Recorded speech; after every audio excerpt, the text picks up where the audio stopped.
Thank you for tuning in to another episode on the Scouse Oracle channel. I truly appreciate you being here. If you can hit that subscribe button, I'd massively appreciate it. It helps.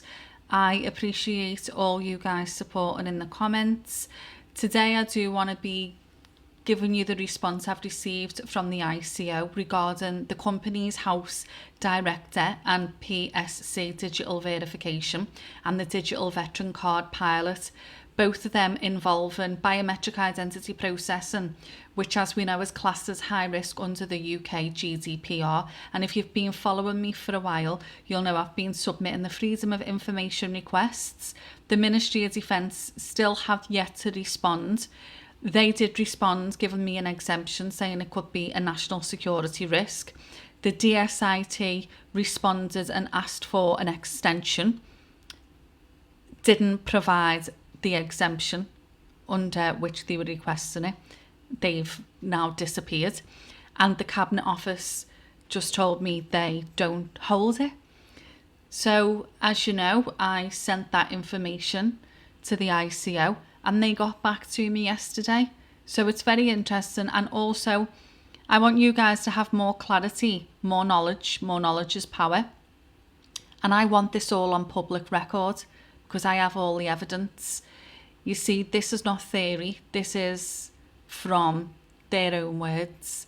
So I asked the ICO, did the government complete the legally required risk assessments and did they consult you before launching? I wasn't asking for confidential documents and it wasn't a personal complaint. These are the ICO's statutory duties under Articles 35 and 36 of the UK GDPR. Their job is to make sure these high-risk systems are legal before they go live. They replied saying, and this was 4 weeks, so I submitted it on the 5th of November and the email came back, which was pretty quick considering they can take 28 weeks, but the reply was, and it was from a lead caseworker. The devil's in the detail. We can't act or advocate on your behalf. If you're unhappy about your personal data, complain to the organisation first. Except I never complained about my personal data. So I went back and I said, well, hold on.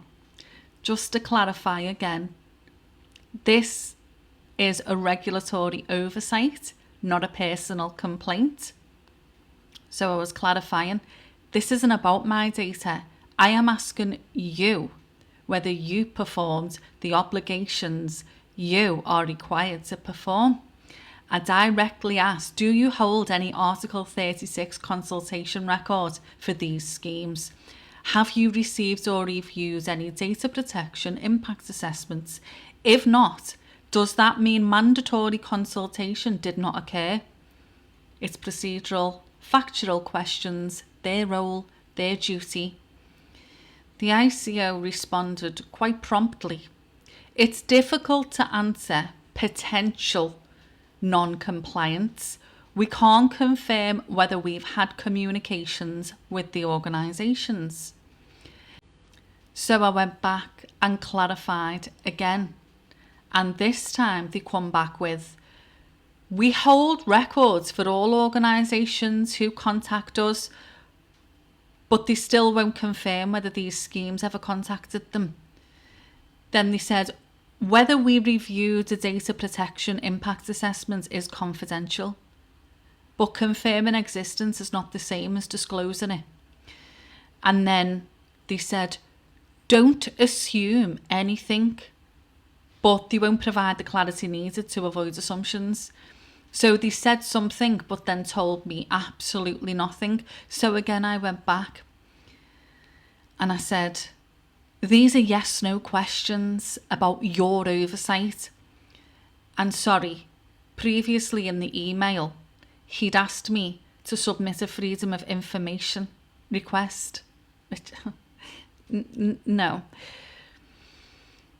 So I said, Freedom of Information requests don't apply here. Either answer or escalate this to a senior regulator. Radio silence, no email back. So today, this morning, because obviously sometimes I go to bed dreaming of this, I went back and I said, I am formally escalating the regulator to a stage 2 complaint handling review, which means a senior officer must now look at what's been happening and why they refuse to answer the most basic oversight question. Did you do your job? It's a simple yes or no. So if they answer no, the government's launched a high-risk biometric ID system unlawfully. If they answer yeah, then why hide it? Because either way, the public deserves the truth. So because transparency isn't optional, not for tech companies, not for government, and definitely not for the regulator responsible for protecting our data. Now, these biometrics, if they've been launched without this, with both the rollouts involving biometric identity processing, Article 35 and Article 36, well, that's in breach. So if you're being asked to upload biometrics, ID or facial verification, you are legally entitled to ask the organisation, has a data protection impact assessment been completed for this biometric system? Article 35 UK GDPR. If the data protection impact assessment identified high risks, did you consult the ICO as legally required? Article 36. What is your lawful basis for processing my biometric data? How are you meeting your accountability duties under Article 5, Paragraph 2? These aren't refusals. These are lawful transparency questions every citizen has a right to ask before consenting to biometric processing. If an organisation cannot confirm these basic requirements, they cannot lawfully compel participation, penalise refusal, and enforce onboarding until compliance is demonstrated. So they need to comply and show that they've complied. So this is not me telling you what to do. This is me telling you why it matters, because based on documents I've obtained from the Cabinet Office, the DSIT, the MOD and the ICO, there are clear contradictions about whether a data protection impact assessment exists, whether consultation occurred, and whether departments have met their legal duties. So it's creating that lawless gap in the rollout, and people deserve to know their rights.